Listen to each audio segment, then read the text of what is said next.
Jadi jangan sampai pergumulan dan tantangan tersebut justru malah menghantarkan kita menjadi pribadi-pribadi yang lebih, saya lebih pilih individualis. Dalam artian, sudahlah, saya lagi ada masalah, saya tidak mau melayani Tuhan. Saya tidak mau bersaksi tentang Tuhan. Atau saya menghindar dari kelompok-kelompok yang seharusnya bisa memberikan dukungan, support doa kepada saya. Saya masih merasa kurang layak untuk mau menyanyi karena mungkin suara saya tidak begitu bagus. Tapi ketika berhenti sampai di situ, apakah akhirnya tidak bisa pelayanan? Ya harus dimulai tetap. Bagaimana kita harus belajar. Mulai dari 0, 1, 2. Tidak ada yang langsung 10 kan?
Halo, selamat pagi sahabat Morning Grace. Bagaimana kabarnya? Saya harap kita berada dalam situasi yang baik-baik saja, situasi yang tetap sehat.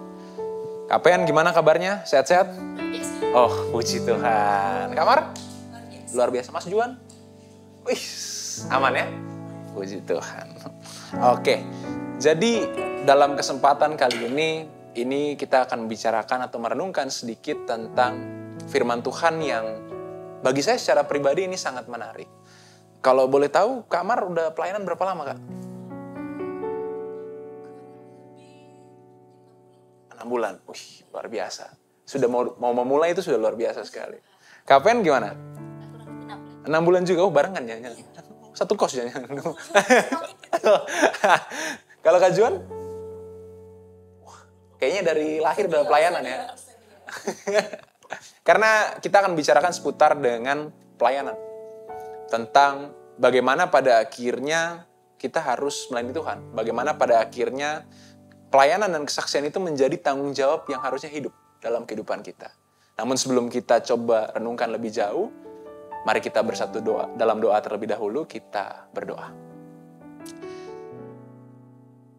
Puji dan syukur ya Tuhan untuk penyertaan Tuhan dalam kehidupan kami.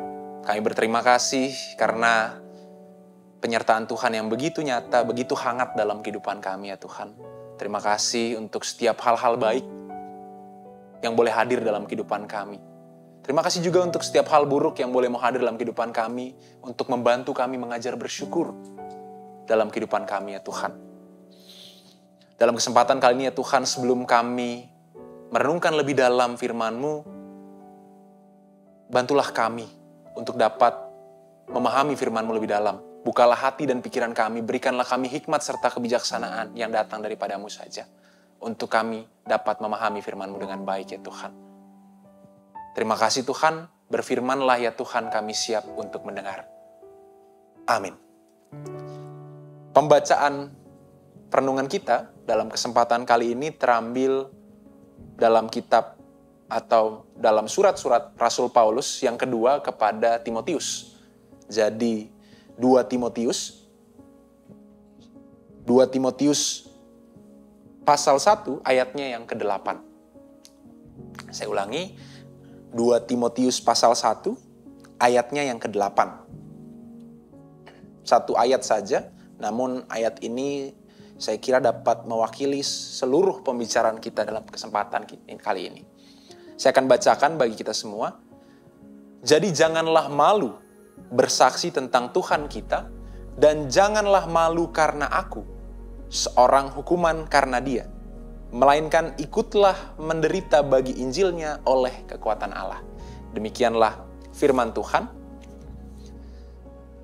Jadi pembacaan perenungan firman Tuhan kita pada kesempatan kali ini sebenarnya menjadi suatu pembicaraan yang menarik karena tentang atau berangkat dari surat Rasul Paulus kepada anak rohaninya, Timotius. Jadi Timotius pada saat itu masih sangat muda sekali tapi sudah dipercayakan tanggung jawab yang begitu besar oleh Paulus ini untuk membantu Paulus dalam pelayanan yang coba dilakukan oleh Paulus itu sendiri. Namun lebih jauh daripada itu sebenarnya ingin kita saksikan bersama atau kita ingin coba cermati secara bersama lebih kepada apa sebenarnya harapan yang diharapkan oleh Paulus kepada Timotius dalam perenungan firman Tuhan kita pada kali ini. Nah, apa yang diharapkan oleh Paulus kepada Timotius yang masih muda itu? Ia memberikan wejangan, memberikan saran, masukan untuk janganlah malu bersaksi tentang Tuhan kita dan janganlah malu juga karena Paulus, aku di sini Paulus, seorang hukuman karena dia. Dan ajakan, ikutlah menderita bagi Injilnya. Jadi kurang lebih ada 3 poin yang ingin disampaikan oleh Paulus dalam suratnya kepada Timotius di sini. Dan poin yang pertama sebenarnya berkenaan dengan untuk jangan malu atau jangan takut jikalau pada akhirnya kita harus bersaksi tentang Tuhan. Kenapa pada akhirnya ini menjadi penegasan yang menarik atau menjadi harapan untuk pada akhirnya kita bisa renungkan untuk pada akhirnya menjadi bekal ya dalam kehidupan kita. Karena seringkali dalam kehidupan kita tentunya kita malu-malu ya, malu-malu. Kalau misalnya Kapen dan Kamar ini baru 6 bulan, awalnya pasti malu-malu ya, malu-malu untuk mau melayani Tuhan, malu-malu pada akhirnya untuk mau memulai. Tapi pada akhirnya sudah melewati hal tersebut. Menjadi tantangan baru pada akhirnya untuk pada akhirnya dapat memiliki pemahaman yang lebih mendalam tentunya dalam pelayanan yang coba dilakukan, kesaksian yang coba dilakukan. Harapannya kan seperti itu tentunya. Nah, pesan dari Paulus kepada Timotius sebenarnya lebih mengarah kepada hal tersebut. Jadi harapan yang diharapkan oleh Paulus ini lebih ingin mau mengarahkan Timotius untuk jangan malu karena ia masih muda. Tapi mulai. Ketika akhirnya ada penekanan bersaksi, melayani Tuhan, mulai. Itu yang diharapkan oleh Paulus kepada Timotius. Begitu juga pada kita secara bersama-sama. Jadi jangan malu, jangan takut. Hal apa sih yang cenderung membuat kita malu atau takut? Hal paling mendasar sebenarnya tentang kemampuan, tentang pemahaman, atau tentang pengetahuan. Itu yang cenderung membuat kita malu atau takut dalam memulai sesuatu. Tapi janganlah pada akhirnya kita berhenti dalam rasa malu itu atau rasa takut tersebut.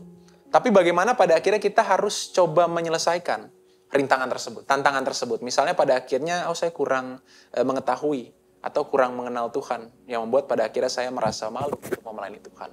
Nah dari situ pada akhirnya kita dituntut untuk, ayo kita mengenal Tuhan. Ayo pada akhirnya kita belajar untuk mengenali Tuhan lebih dalam. Atau misalnya, saya masih merasa kurang layak untuk mau menyanyi karena mungkin suara saya tidak begitu bagus. Tapi ketika berhenti sampai di situ, apakah akhirnya tidak bisa pelayanan? Ya harus dimulai tetap. Bagaimana kita harus belajar. Mulai dari 0, 1, 2. Tidak ada yang langsung 10 kan. Pasti mulai dari 0 terlebih dahulu kan. Hal itu yang menjadi poin penting sebenarnya. Bagaimana kita dapat mulai terlebih dahulu dalam kesaksian, dalam pelayanan yang coba kita lakukan. Jangan takut dengan hal tersebut. Lalu yang berikutnya, ketika pada akhirnya kita sudah terjun dalam pelayanan kita, jadi ada fase awal itu ya, lalu fase kita sudah terjun, kita sudah melayani, kita sudah bersaksi. Sebenarnya menjadi pertanyaan, apakah pada akhirnya pergumulan dalam hidup kita berkurang? Jawabannya kan tidak. Tapi lebih banyak bahkan pergumulan dan tantangannya. Jadi saya bisa katakan bahwa ketika pada akhirnya kita melayani, kita bersaksi tentang Tuhan dalam kehidupan kita, kita coba melayani Tuhan, jangan harap pada akhirnya, pergumulan saya berkurang Tuhan.